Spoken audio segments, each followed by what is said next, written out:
Okay, just a disclaimer, this video, this audio, this entire film essay was recorded on Friday, November 10th. So just a warning letting you know, yeah, okay. Hi, I'm the E-Director, and today I'm going to be giving you my opinions and my review of Murder on the Orient Express. Let's get started.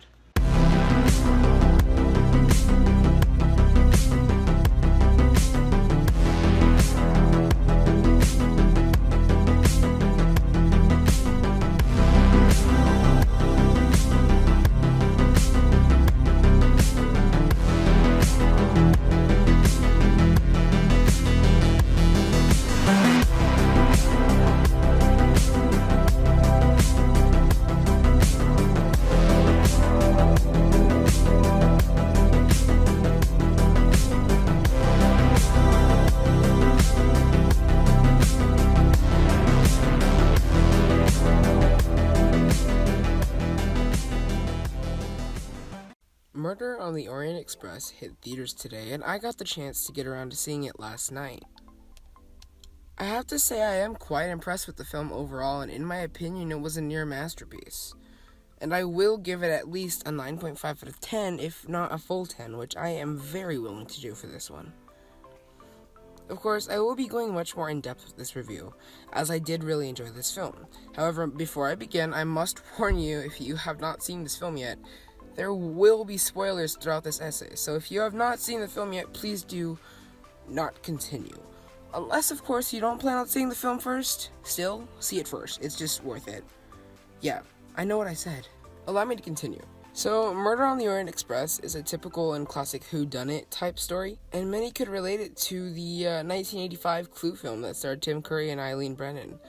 These two films differ in many of their own ways, but they can be compared. As expected, the film does indeed include quite an amazing plot twist, which I will get into later on. Of course, it definitely doesn't compare to having 3 different cuts with a different ending. Now that is a plot twist. I mean, imagine going to the movies and having to go back 2 other times though. Unless, of course, you had to go back more because you got an ending that you already saw? That's sad. Ugh. Anyway, back to the topic. This film was incredible in more than one way. At no point in time was there a dull moment that made me doze off. It was completely self-aware and wasn't afraid of using a lighthearted tone for a murder mystery. The film itself had so much heart, it was amazing. Kenneth Branagh did an amazing job as the lead character, Hercule Poirot. Hercule Poirot? Hercule Poirot.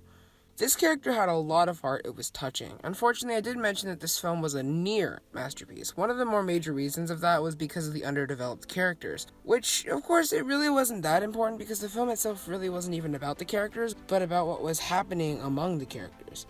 One example of this was the introduction of Catherine, the diseased love interest of Hercule Poirot. Hercule Poirot. Now, the biggest issue here was that we really didn't get an explanation of exactly who she was. Of course, I'm not complaining about not using her character, but about the fact they made us believe they were going to do something with her, yet never continuing on with what they started. Another character I really enjoyed was Daisy Ridley's portrayal of Mary Debenham. I'm going to try, and I mean really, try hard not to be biased with this one, because, well, I mean, she's Daisy Ridley. Now, her character is really great, and I think Ridley portrayed her conflict really well, showing the division in her heart every time she had to lie to Poirot about who killed Ratchet. Of course, every actor in the film had their problems, but I especially loved Ridley.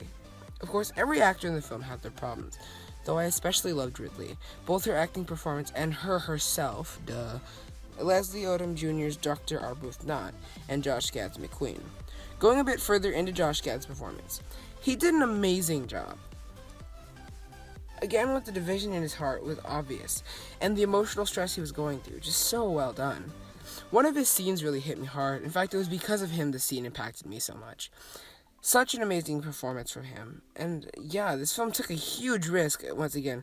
This film took a huge risk having Johnny Depp play Ratchet, the victim in the film. Yeah, his character died. And yeah, I mean that Johnny Depp. Yeah, I'm as surprised as you are. This is a huge risk having such a well-known actor play a role with screen time in the first 30 minutes of the film. That's amazing knowing that this film went to an extent to make a risk like this. Now, touching a bit more on the character arcs, Johnny Depp's character may have been the first to be killed off, however, it was, in a way, justified. Though only having a little bit of screen time, his character still got a great character arc, if not the best out of the rest of the characters. Another thing about this film was the score. If you don't know what a score is, well, I don't know what you're doing still watching this video. Okay, just kidding. Well, partly.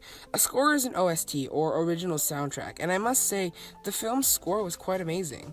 Unfortunately, I just don't think it fit with the film all that well. There were moments in this film where the music really stood out, and kind of made me think about that rather than finding out who the killer was, or killers for that matter, but I'll get into that in a bit. Since I'm talking about the film's weaker points, I may as well get it over with, since there's not much to complain about.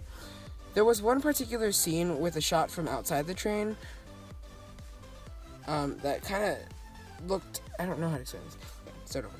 There was one particular scene with the shot from outside the train that with a shot of the snow, and that was bad. To be fair, however, most of the mainstream audience could really care less about that. The visual effects, or really just effect, was very weak. But like I said, it still doesn't take away from the film. I really loved the huge plot twist at the end of the third act. All throughout Act 2, they led us to believe that one character was the murderer, later guiding our thoughts somewhere else, and overall just having us make our own assumptions. And in the end, everyone got their minds blown, like Han Solo dying blown. Because literally every lead role was the killer. Like, forget having 3 different cuts, just do what Rogue One did and have every single character get an unexpected fate. And like I had mentioned too, this film has a lot of heart. The scene where Michelle Pfeiffer's character takes the blame, and where she was willing to kill herself for the sake of the rest of the people that she believed deserved a second chance, like, wow. Overall, this movie was great, and I think I can officially say it was my favorite film of the year. If you haven't gotten around to seeing Murder on the Orient Express, then please go see it. To be fair, I don't know why you're at the end of this video if I told you not to keep going if you haven't seen it. Gosh. So that was my review of Murder on the Orient Express. I hope you enjoyed this film essay, and if you did, please support me by giving me a like, and go and subscribe if you're really into this kind of crap, which, to be honest, it's not that great, but if you like it, then go ahead, I'm not gonna judge you. Wait, no. So yeah, thanks for watching, and keep your eye out for my Justice League review, which should be out in a few days. Don't know how long it'll be, but yeah, thanks for watching. If you enjoyed this, please subscribe, and yeah, I will see you guys later. Thanks, bye.